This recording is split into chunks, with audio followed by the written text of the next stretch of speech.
My name is Grant Miller, and I'm the Staff Sergeant of the Calgary Police Service Homicide Unit, and I have the following release for you today. A death in a house fire has been classified as a homicide. The fire occurred on Wednesday, September 12, 2012, at approximately 9:30 p.m. in the 300 block of 25th Avenue Southwest. The Calgary Fire Department rescued 3 people from the roof of the building. Another man was found in the home unconscious. This man was transported to hospital where he later succumbed to his injuries.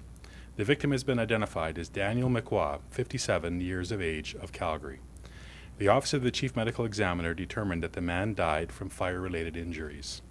The death has been determined to be a homicide based on the autopsy and the scene exam that's been completed at that location. The investigation by the CPS Homicide Unit with the Arson Unit and the Calgary Fire Department determined that the fire was deliberately set inside the residence. However, specifics on how the fire was set are not being released. Anyone who has information on this case or may have seen any suspicious activity in the area is asked to call the police or contact Crime Stoppers. And I'll take your questions now. Not at this time. In this investigation, I think the crime scene investigation was a critical component, and now that we've concluded that, we're just confirming our findings, and the investigation will move forward from that point.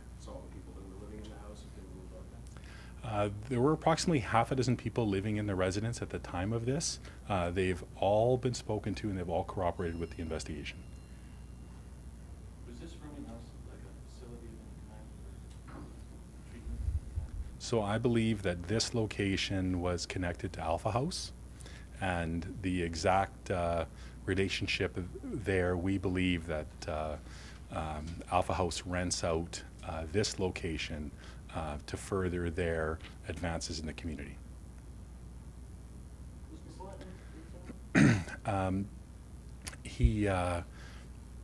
His history with the police, I don't think is relevant in this situation. It has nothing to do with how he died. Is this ruled a homicide, or you guys decided to call it a homicide because the man died as a result of the arson being criminal act, or is there some other evidence that something was done to advance the fire? I think the primary component of this is the arson, is the fire being set inside the house. And again, it was our very thorough examination of the scene that determined that. Once that was determined and someone has died as a result of that, that's how it becomes a homicide. Our Mr. McWha had no other injuries on him prior to the fire being set. Do you know if he was the target of the arson? That's one of the things we're hoping our investigation is going to be able to tell us.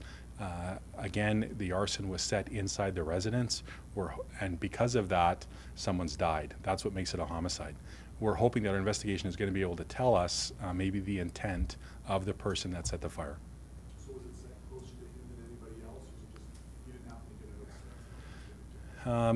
get it? It's hard to determine right now. We are examining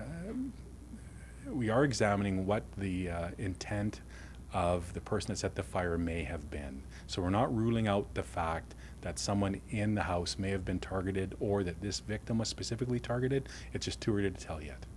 So when he died of injuries sustained in the fire, is that in smoke inhalation, or is that in burns? I think you're in the right area with the injuries that you list. I don't really want to get into the specifics of it, but I don't think it's too far from what you've just described. So if I drop burns from this just in smoke inhalation, is that one? I think I think we all have a pretty good idea of what the inside of a fire kind of looks like, and if you're caught in that situation. So it's certainly not pleasant, and it's something I don't really want to go into much further detail than that. Was that able to get out? Pardon? Did you know if he tried to get out of the house completely? I'm not sure. Are the other residents cooperating? Yes, they are. There's approximately 6 other people living in their residence. They've all been spoken to, and they've all been cooperative.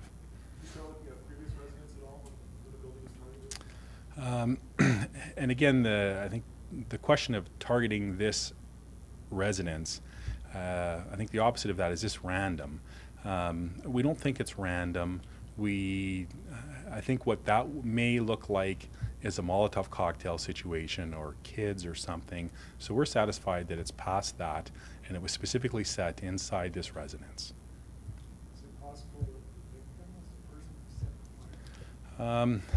Not at this time. It is something we looked at, it is something we considered, and it's one of the reasons why we had to take a little longer in our scene exam, but I think now we're satisfied that that's not possible and that did not happen. Would it be difficult to get it, because it sounds like the fire was set from the inside? Yes. Does that mean someone broke in or got in to set the fire? Would that have been difficult for them to do? Again, the situation you described, I think, is accurate. Someone was inside the house when the fire was set. We're trying to determine the comings and goings of that location and who has access to it and who is there on a regular basis or who may be previous tenants or know of it. Do you flag other rooming houses after something like this to say, just be aware, there was a deadly arson in this one, we don't know why, should we don't live here? I think it's still too early to do that. Our investigation needs to take a little more traction before we can come to some of those conclusions. Have you talked to the family at all? Yes, we have. What have they said? They're very upset. They're very upset at a passing of loved one, as is to be expected.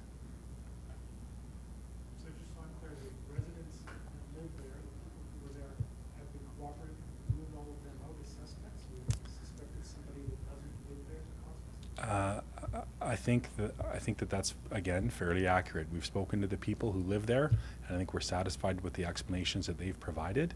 And we may speak to them again in the future just to maybe clarify a few points. But in general, I think our investigation's moving on from the people that were residents there. Yes, they were. And that's one of the reasons it's taken us a few days to come to do this release. For again, the scene examination and to locate this man's family. I don't have that information with me, but I can get it to you, and we can find that. No, I don't. I think he's been in Calgary for some time, and I'm just not sure how long. You talk about his history with police, you said it's not relevant, does that mean it's more either related to transit or something like that versus? Yes.